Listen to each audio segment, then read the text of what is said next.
काल रविवारी दुपारी 1 वाजताच्या सुमारास आमच्या हॉस्पिटलच्या बाजूला असलेल्या लोधी गल्लीमध्ये बलरामवाले फॅमिलीतून हे 5 पेशंट्स ॲडमिट झालेले आहेत। हे 5 पेशंट्स दुपारी 1 ते 1:30च्या दरम्यान ॲडमिट झाले। त्यातला 6 वर्षाचा मुलगा हर्ष राम बलरामवाले हा फार अत्यवस्थ होता, बेशुद्ध होता, त्याचा श्वास कमी होता, शरीरामधली ऑक्सिजनची लेवल खूप कमी झालेली होती आणि सारखा त्याला खोकला येत होता। आणि त्याच्याचबरोबर अक्षरा राम बलरामवाले ही 4 वर्षांची मुलगी ही सुद्धा जवळजवळ त्याच कंडिशनमध्ये होती। त्या दोघांना पेडियाट्रिक डिपार्टमेंटने ताबडतोब ॲडमिट केलं। लहान मुलांचा विभाग ICU येते B ब्लॉकला आणि प्रगत वैद्यकीय शास्त्र दृष्टिकोनातून सर्व जे काय प्रमाण रुग्ण ट्रीटमेंट असते ती सगळ्यात त्यांना देण्यात आलेली आहे। त्यांना ताबडतोब ऑक्सिजन पुरवठा करून त्यांच्या श्वासनलिकेमध्ये नळी घालून त्यांना व्हेंटिलेटरवर घेण्यात आलं आणि त्याच्या अनुषंगाने इतर जी काय औषध व्यवस्था असते ती सर्व त्यांना देण्यात आली। पण दुर्दैवाने रात्री 7:30ला आणि 8:30ला ही दोन्ही मुलं त्यांची फायटिंग कॅपॅसिटी फार कमी असल्यामुळे ती दुर्दैवाने एक्सपायर झालेली आहेत। आणि A ब्लॉक इथे मेडिसिनच्या ICUमध्ये युवराज बलरामवाले वय वर्षे 40, रंजना बलरामवाले वय वर्षे 35 आणि विमल बलरामवाले वय वर्षे 60 हे सगळे ॲडमिट झाले।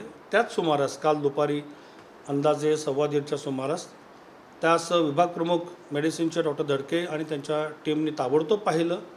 त्यातली विमल बलरामवाले आणि रंजना बलरामवाले यांची कंडिशन पण फारच सिरियस होती। त्या दोघी अत्यवस्थ होत्या, त्या दोघी बेशुद्ध होत्या, त्यांच्या शरीरामध्ये ऑक्सिजनची मात्रा खूप कमी होती आणि त्यांचा ब्लड प्रेशर तपासणी केल्यानंतर लागत नव्हता। आणि हीच स्थिती त्या दोन्ही बालकांची सुद्धा होती, त्यांचंही ब्लड प्रेशर लागत नव्हतं।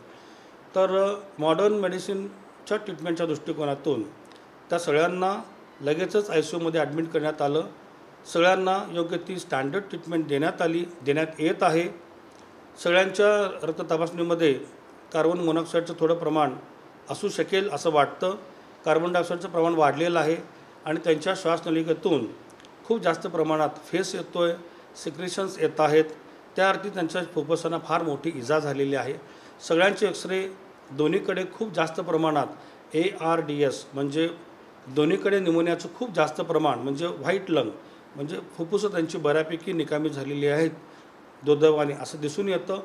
आणि सर्व प्रकारची योग्य ती ट्रीटमेंट आमच्या डॉक्टरांनी घेतलेली आहे, चालूच आहे। दुर्दैवाने आज सकाळी विमल बलरामवाले यांची तब्येत खूप खालावली। सर्व काही प्रमाण ट्रीटमेंट देऊन सर्व काही उपचार करूनसुद्धा त्यांनी उपचारास प्रतिसाद दिला नाही आणि दुर्दैवाने त्यांचंही आज सकाळी 9 वाजता निधन झालं। ह्या तिघांच्याही बॉडीज आपण मेडिको लिगल पोस्टमॉर्टमसाठी पाठवलेल्या आहेत, त्यांचे पोस्टमॉर्टम चालू आहे। त्यातून आणखी जास्त माहिती निष्पन्न होईल अशी मी आशा करतो। आणि आता सध्या 2 रुग्णांवर ट्रीटमेंट चालू आहे, विमल बलरामवाले आणि युवराज बलरामवाले। त्यातील युवराज बलरामवाले हे थोडेसे स्टेबल वाटतात, थोडे शुद्धीवर आहेत, अधूनमधून त्यांनाही थोडाफार त्रास होतो, त्यांनाही थोडासा न्यूमोनिया दिसतो आहे एक्सरेला आणि आम्ही त्यांना वाचवण्याचा आटोकाट प्रयत्न करतो आहोत। मी सर्व मेडिसिन डिपार्टमेंटला सर्व कन्सर्न डॉक्टरांना योग्य त्या सूचना दिलेल्या आहेत। मी व्यक्तिगत स्वरूपात 2, 3, 4 वेळा पेशंट बघून आलेलो आहे आणि योग्य ते सर्व खबरदारी आमच्याकडून घेतली जात आहे।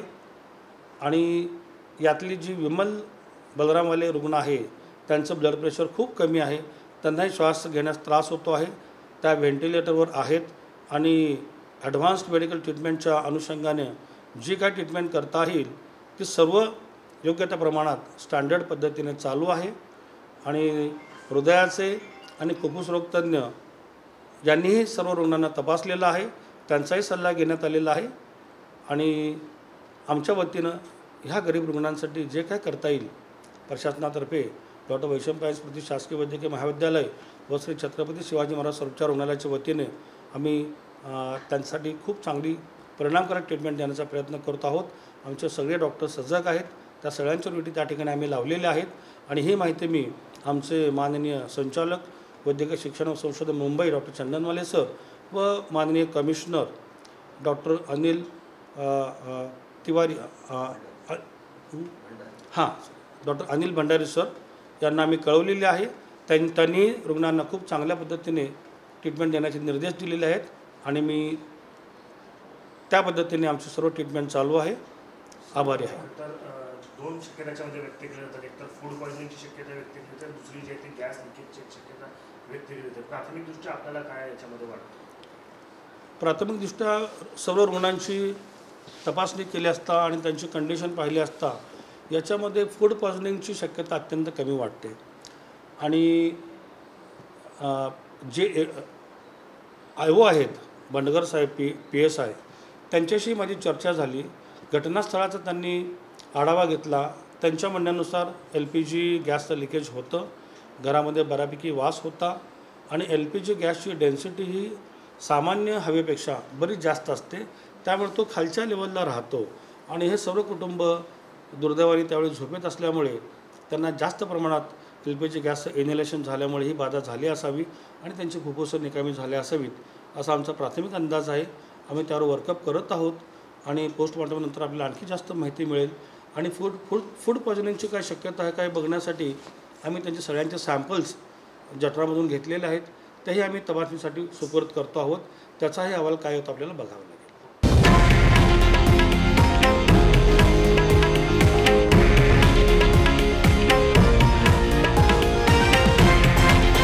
हे आहे देशातील नंबर 1 न्यूज नेटवर्क आणि आपण पाहत आहात TV9 मराठी, एकमेव.